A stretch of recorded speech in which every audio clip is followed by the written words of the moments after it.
मेरे चैनल में आप सबका स्वागत है। तो आइए स्टार्ट करते हैं फिर से। ये सेम क्वेश्चन पेपर जून 2019 की है। तो आज देखते हैं कौन सा क्वेश्चन हम सॉल्व करते हैं। ये वाला मैं सॉल्व करने वाली हूँ, इसके बारे में डिस्कस करेंगे। Explain the use of large register file for RISC machines with the help of an example. ठीक है, तो ये वाला हम आज सॉल्व करेंगे। तो आइए चलिए स्टार्ट करते हैं जल्दी से।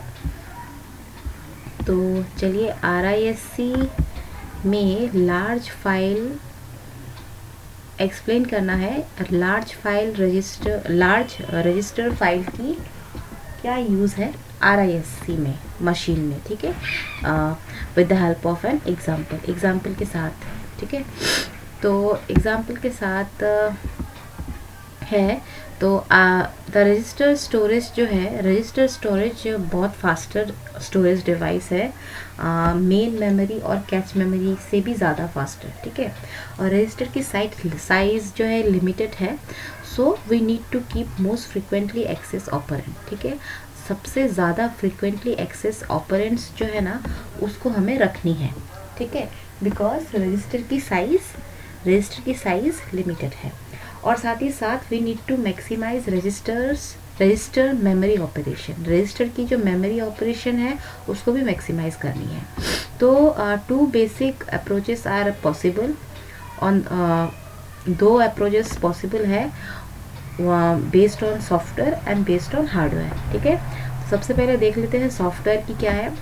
ये रिक्वायर करती है compiler to allocate register. Compiler लगती है रजिस्टर्स को एलोकेट करने के लिए।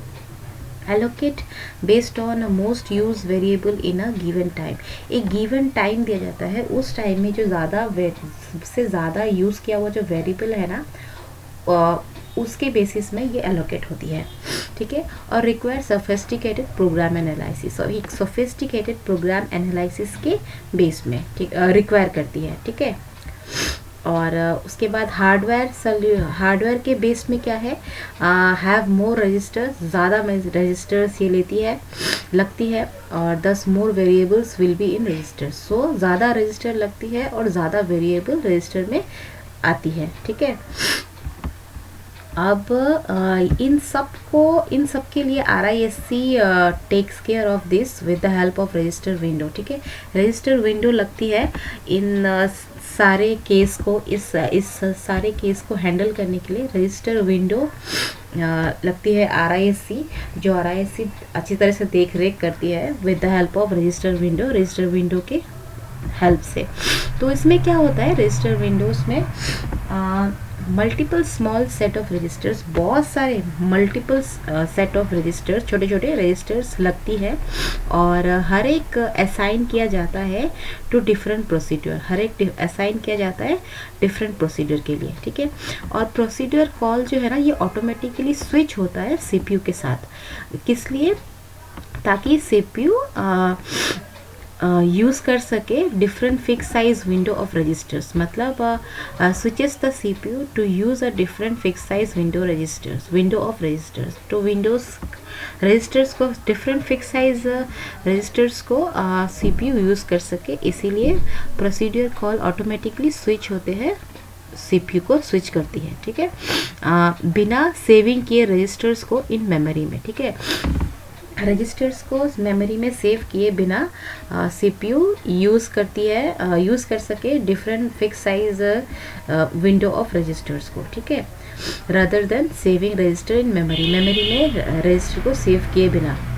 और windows for adjacent procedures are overlap to allow parameter passing. Windows जो है ना फॉर एडजेसेंट प्रोसीड्यूर, हर प्रोसीड्यूर्स जो है, सारे प्रोसीड्यूर्स उसको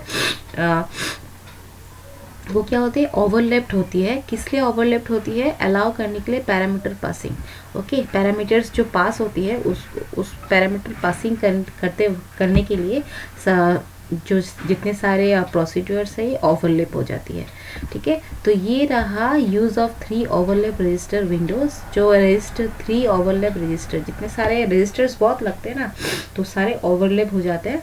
तो ये देखो, ये है इसकी डायग्राम, इसको अच्छी तरीके से याद कर लेना। अब फिर से एक बार देख लेते हैं लार्ज रजिस्टर फाइल की क्या क्या यूज़ है। ये क्या करती है, ये रिड्यूस करती है memory traffic by removing load and store operation. ठीक है, ये रिड्यूस करती है मेमोरी ट्रैफिक, मतलब मेमोरी की जो ट्रैफिक है उसको रिड्यूस करती है। कैसे, लोड किया हुआ ऑपरेशन और स्टोर किया ऑपरेशन को रिमूव करके। ठीक है, ये इम्प्रूव करती है परफॉर्मेंस को बाय डिक्रीजिंग पाथ लेंथ को डिक्रीज करके ये इम्प्रूव करती है परफॉर्मेंस को। ठीक है, और ये डिक्रीज करती है पावर कंजम्पशन को भी।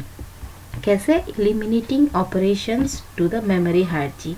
मेमोरी में जो सारे ऑपरेशंस है उसको एलिमिनेट करके ये पावर कंजम्पशन को भी डिक्रीज करती है। तो यही है इसके यूजेस, यहाँ बताया गया था एग्जाम्पल के तौर में बताने के लिए। तो ये एक एग्जाम्पल देके मैंने कहा, और यहाँ पर डायग्राम भी है। इसको डायग्राम को अच्छी तरीके से डायग्राम को अच्छी तरीके से याद कर लेना। ठीक है, अच्छी तरह, बहुत ही इजी डायग्राम है। ठीक है, यहाँ पैरामीटर रजिस्टर है, यहाँ लोकल रजिस्टर है, यहाँ टेम्पररी रजिस्टर, ये लेवल जे है, फिर ये कॉल होती है, फिर रिटर्न होती है, फिर parameter register, local register, temporary register, फिर लेवल क्या होती है, एक स्टेप बढ़ जाती है, मतलब J+1 हो जाती है। ठीक है, तो यही मतलब एक के साथ एक रजिस्टर ओवरलैप होती है। ठीक है, तो ये बहुत ही इम्पोर्टेंट है, इसीलिए हर बार आया है। बहुत सारे क्वेश्चन पेपर्स में है ये क्वेश्चन, मतलब थोड़ा सा घुमा फिरा के दिया है, लेकिन अल्टीमेटली एक ही मीनिंग है, घुमा फिरा के दिया गया है। तो वही उम्मीद है आपको अच्छा लगा होगा, ये वीडियो आपको अच्छा लगा होगा और आपको समझ में भी आया होगा। और यहाँ जो है RISC का फुल फॉर्म भी मैं मेंशन कर देती हूँ, बहुत सारे लोगों को पता नहीं चलता है। तो इसका फुल फॉर्म है ये देखो, रिड्यूस इंस्ट्रक्शन सेट कंप्यूटर। ठीक है, तो RISC, ठीक है, RISC का फुल फॉर्म है। RISC पे मैं एक वीडियो बहुत ही जल्दी अपलोड करने वाली हूँ, फुल RISC के बारे में आपको पता चल जाएगा। वैसे अभी एग्ज़ाम सामने आ गए, फरवरी में एग्ज़ाम से, इसलिए मैं जल्दी ये सब क्वेश्चन पेपर सॉल्व कर रही हूँ। और RISC में भी है, बहुत सारे क्वेश्चंस आए हैं, हर साल आते हैं इनफैक्ट। तो RISC में तो उस पर भी बहुत ही जल्दी एक वीडियो बनेगी। अगर आपको यहाँ से कुछ समझ में नहीं आया तो प्लीज़ मुझे कमेंट सेक्शन में बता देना कि अगर मेरा समझाने वाला टेक्निक अगर आपको समझ में नहीं आया, कुछ प्रॉब्लम है, तो प्लीज़ मुझे कमेंट सेक्शन में बताना, मैं पूरी कोशिश करूँगी, ठीक है, समझाने के लिए। और इस वीडियो को यहीं पे ख़त्म करती हूँ, मिलते हैं बहुत जल्दी एक अगले वीडियो, बहुत ही जल्दी एक नए वीडियो के साथ, जहाँ मैं और एक क्वेश्चन सॉल्व करूँगी, डिस्कस करूँगी। तो तब तक के लिए bye bye, thank you so much.